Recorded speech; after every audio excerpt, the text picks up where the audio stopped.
Yeah. Well, I should say at the start that I'm always very skeptical when people talk about mixed methods, without, as if it's something, as it were, good in itself, without explaining why mixed methods might be thought to give an advantage.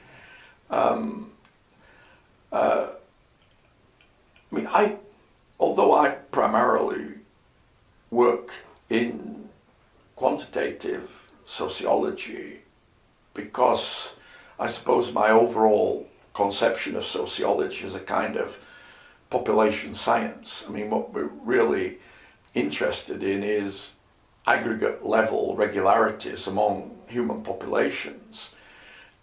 I'm inclined to work quantitatively because that's the way I think you have to deal with population aggregates.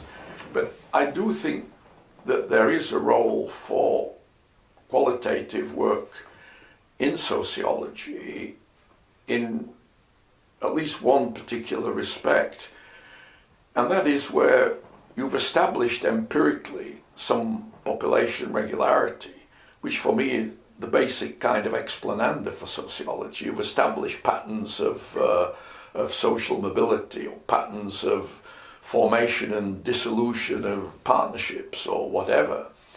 You've done that statistically. Then you want to be able to explain why these regularities are as they are, or if they change, why they change. And you can't do that through statistics. You've got to come up with some kind of social process or mechanism at the level of social action and interaction that explains why statistically you can see these regularities. And once you've come up with some theory, in the genuine meaning of theory, some explanatory model, something that tells you why something is as it is, next step then is to test that theory. And here I think there is a role for qualitative work, because there are basically two ways, I think, to test theoretical explanations of social regularities, explanations that are given in terms of social processes, level of action. One is a kind of indirect test. You can say, well, if this mechanism that you propose is actually going on, then we ought to be able to see this, and this other indications. And you may then want to do more statistical analyses to see if you find that.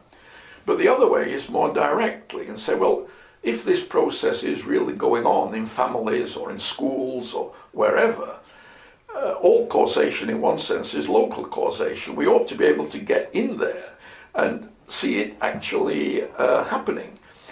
And this is where I believe there still is a role for serious ethnography.